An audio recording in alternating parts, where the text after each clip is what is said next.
ఆయన ఏదో నేను 2023లోనే గూగుల్ని అదానీ రూపంలో తీసుకొచ్చేశాను, అదే మొదలైంది అనేటువంటిది ఆయన మాట్లాడుతున్నారు. ప్రజలకు కొన్ని వాస్తవాలు వివరించాలనుకుంటున్నాను.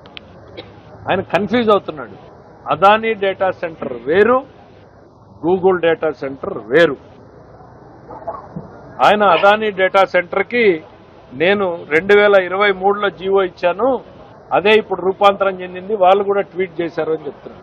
జగన్మోహన్ రెడ్డి గారికి క్లారిటీ ఇవ్వదలుచుకున్నారు. పోనీ అదాని నువ్వు తెచ్చావని నువ్వు భ్రమపడుతున్నావేమో. 12/2/2019 ఈ జీవోలు తీసేయండి నేను అడిగింది, ఈ జీవో కాపీ. 12/2/2019 అంటే గతంలో చంద్రబాబు నాయుడు గారు ముఖ్యమంత్రిగా, నారా లోకేష్ గారు ఐటీ మినిస్టర్గా ఉన్నప్పుడు అదానీ ఎంటర్ప్రైజెస్ 2019 జీవో.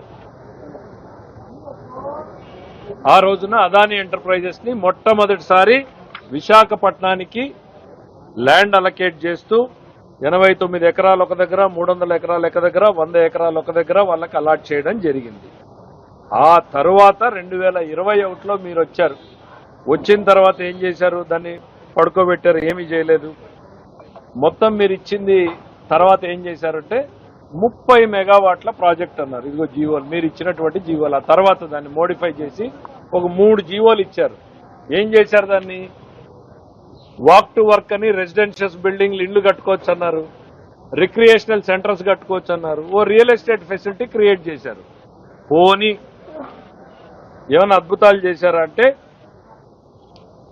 మొదటి 3 ఏళ్లలో ఫస్ట్ ఇచ్చినటువంటి జీవో మొదటి 3 ఏళ్లలో 30 మెగావాట్లు పెట్టేటట్టు, తర్వాత 4 ఏళ్లకి 60 మెగావాట్లు పెట్టేటట్టు, 7 ఏళ్లలో 200 మెగావాట్ల సామర్థ్యం ఉన్నటువంటి డేటా సెంటర్ పెట్టేటట్టు. మళ్లీ మీరే 2023కి వచ్చేటప్పటికి అది కూడా 3 ఏళ్లు ఏమీ పని జరగకపోయేటప్పటికి మళ్ళా మీరు రియల్ ఎస్టేట్ కార్యక్రమాల్ని నడపడం కోసం మీరు రివైజ్డ్ జీవో తీసుకొచ్చారు. ఏమని?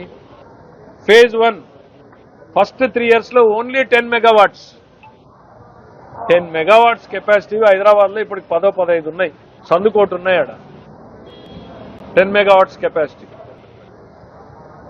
పాన్ డబ్బాలు ఎట్లున్నాయో అట్లున్నాయి హైదరాబాద్ లో 10-15 డేటా సెంటర్లు. మీరు చెప్పిన 10 మెగావాట్లవి అన్నున్నాయి హైదరాబాద్ లో.